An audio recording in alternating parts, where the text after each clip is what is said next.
عليكم الصيام كما كتب على الذين من قبلكم لعلكم تتقون صدق الله العظيم.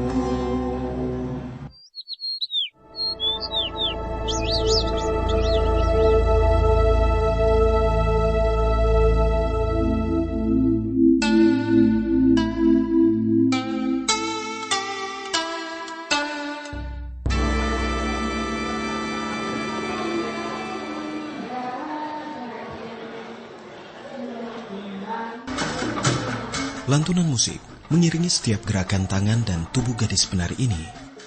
Tak lama, ia pun tak sadarkan diri, sambil terus menari mengikuti alunan musik yang berbunyi. Aroma mistis dari tarian tradisional Cirebon ini memang begitu kentara. Terlihat dari kepulan asap kemenyan di antara pertunjukan tari.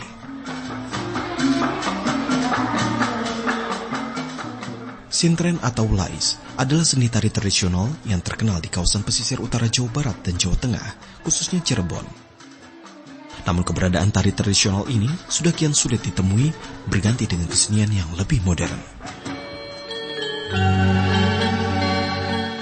Sebagai kota penghubung antara Jawa Barat dan Jawa Tengah, kota Cirebon tidak hanya dikenal dengan seni tari sintrennya, tetapi ada peninggalan sejarah yang hingga kini masih ramai dikunjungi, bahkan tetap dijaga keberadaannya, yaitu peninggalan sejarah Sunan Gunung Jati, penyebar Islam di Jawa Barat.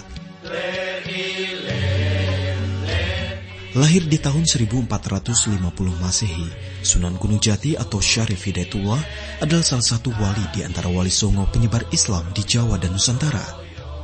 Beragam situs peninggalan sang wali dapat dengan mudah ditemukan di kota Cirebon. Mulai dari tempat pemerintahan berupa kerajaan, tempat ibadah, hingga makam sang sunan beserta anggota keluarga kerajaan. Puing berlumut di sudut keraton kesepuhan ini, bukti keraton Pangkuwati pernah gagah berdiri. Dulunya, ini adalah kerajaan Islam pertama di Cirebon yang sekarang terpecah jadi Kasepuhan dan Kanoman. Di sudut lainnya, terdapat tempat petilasan Sunan Gunung Jati dan pernah dimanfaatkan untuk berwudu.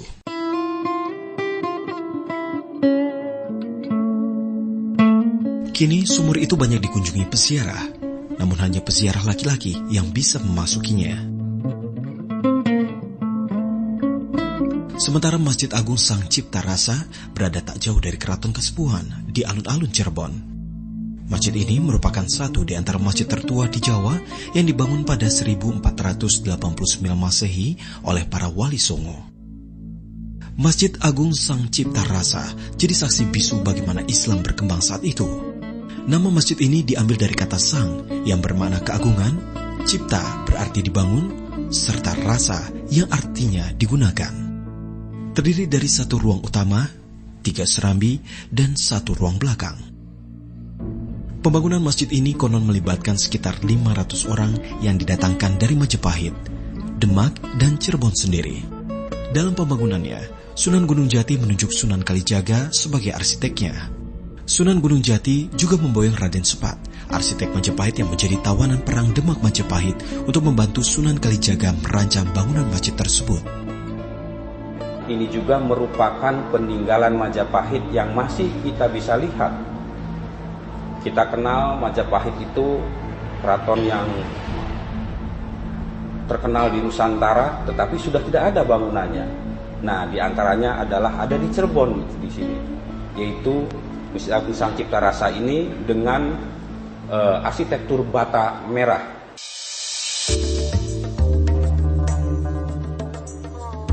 Konon, masjid ini merupakan pasangan dari masjid keramat lain dalam sejarah Islam di Jawa, yakni Masjid Agung Demak, Jawa Tengah.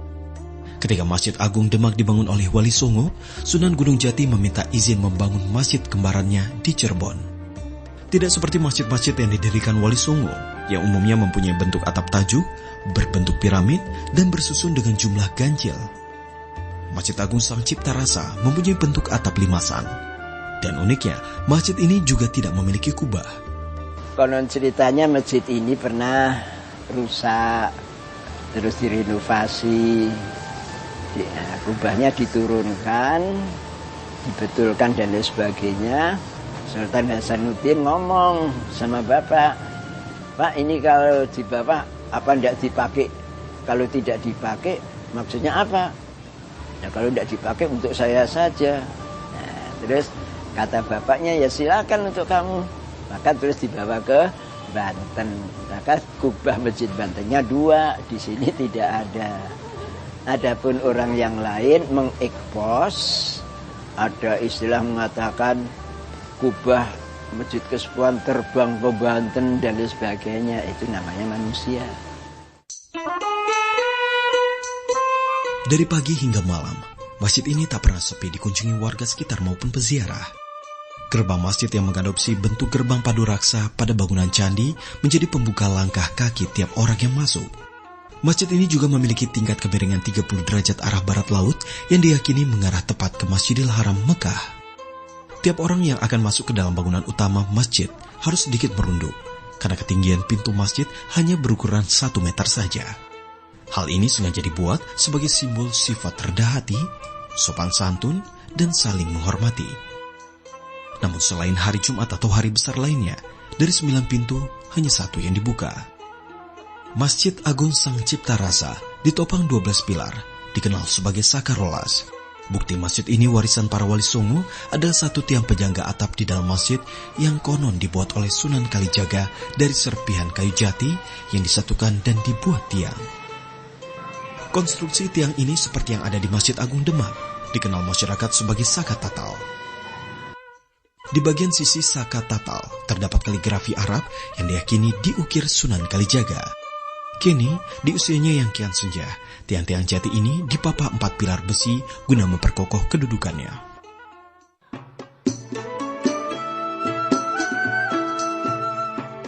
Layaknya sebuah masjid kerajaan, Masjid Agung Sang Cipta Rasa menyediakan tempat sholat khusus bagi keluarga kerajaan, biasa disebut maksurah. Berpagar kayu berukir, maksurah dibagi jadi 2, keluarga Kasepuhan pada syaf depan dekat mimbar, dan keluarga Kanoman di syaf belakang samping kiri pintu utama. Selain itu, pada mihrab tak ditemui sama sekali ukiran Arab kalimat syahadat atau kalam ilahi. Mihrab berukuran 1 orang dewasa ini hanya berukuran bunga teratai.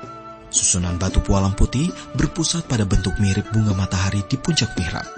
Merupakan satu bukti bahwa mihrab dibuat oleh Raden Sepat dari Majapahit yang ditunjuk oleh Sunan Gunung Jati saat itu. Mihrab ini masih digunakan imam dalam ibadah sholat Jumat, tarawih, atau sholat Id. Kondisi mihrab masih asli tanpa ada perubahan.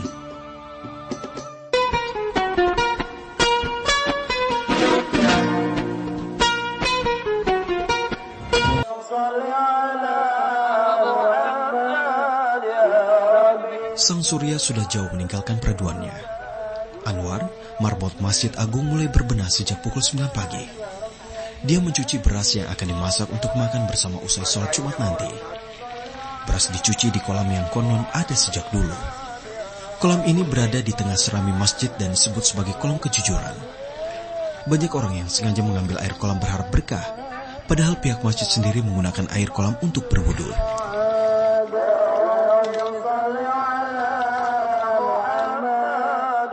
Selanjutnya, Anwar menyiapkan lampu untuk mimbar ceramah Jumat dengan sumbu di atas minyak kelapa.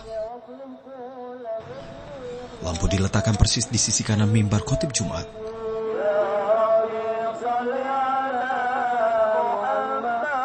Mimbar yang dipakai adalah replika dari mimbar asli yang kini sudah tidak digunakan lagi. Pintu masjid yang berjumlah 9 sebagai simbol wali Songo mulai dibuka satu persatu.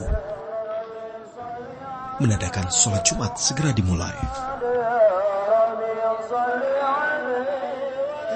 Satu orang marbot lainnya mulai berkeliling dengan membawa hiu buatan asli keraton guna mengharumkan seluruh bagian masjid. Hiu itu akan berhenti di Saka Tatal, serpihan tiang yang dianggap paling keramat. Waktu sholat ditunjukkan oleh penunjuk arah yang mengandalkan bayangan. Karena itu jam di masjid ini ada 2. Waktu Indonesia bagian Barat dan waktu Indonesia sholat. Pukul 11 siang, orang mulai berdatangan ke masjid. Tak Tak terlalu lama, masjid terisi penuh. Di Masjid Sang Cipta Rasa memiliki kebiasaan, setiap sholat Jumat yang jatuh pada hari Pasaran Kliwon, banyak kaum wanita yang ikut melaksanakan sholat Jumat. Mereka tidak hanya datang dari Cirebon, tetapi juga dari wilayah lainnya.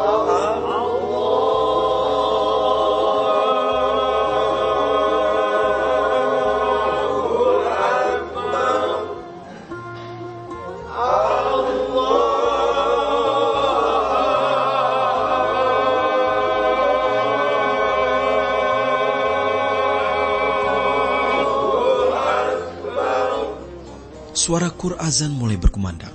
7 orang muazin secara bersamaan melafazkan azan lewat pengeras suara Masjid Agung Sang Cipta Rasa. 7 muazin ini jadi bagian penting tiap sholat Jumat berlangsung.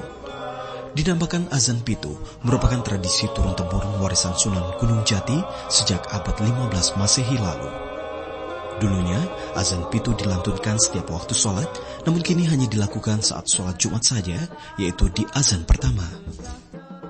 7 orang yang melantunkan azan ini merupakan pengurus masjid yang dipilih penghulu masjid. Meski tak ada persyaratan khusus, namun sebagian besar muazin merupakan keturunan dari muazin azan pitu sebelumnya.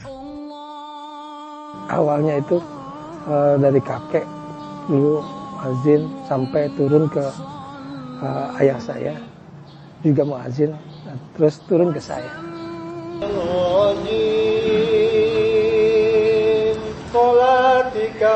11 tahun sudah Adnan menyumbangkan suaranya untuk azan Jumat. Sejak ia tidak bisa, hingga akhirnya ia menjadi muazin yang mengawali kumandang azan. Ma tara fi khalqir rahmani tafawutan wala naqsa wa asra bi nabiyhi lailan minal masjidil haram ilal masjidil aqsa. Selain azan pitu, tradisi yang sampai saat ini masih dilestarikan, yakni khotbah menggunakan bahasa Arab. والرسول السيد العظيم ذي القلب الرحيم شقات. Usai sholat Jumat, pengurus masjid biasanya makan siang bersama. Menu yang terhidang adalah sumbangan orang-orang sekitar. Selain itu, masyarakat juga biasa menyumbang minyak kelapa untuk lampu mimbar. Masyarakat hanya berharap keberkahan dari apa yang telah mereka berikan untuk Masjid Agung Sang Cipta Rasa. اللهم اصلح بيننا وبينهم واصلح بيننا وبين الطريق والحمد لله رب العالمين.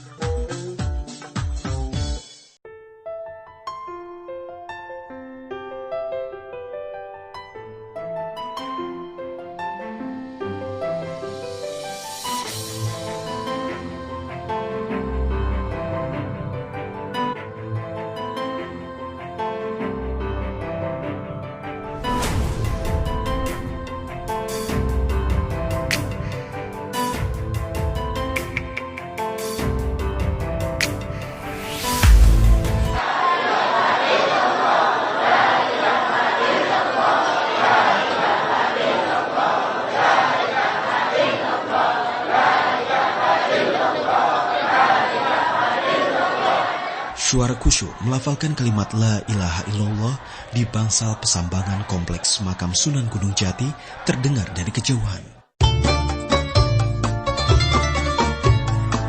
Puluhan peziarah tua, muda, laki, perempuan turut berdoa mengikuti alur zikir imam.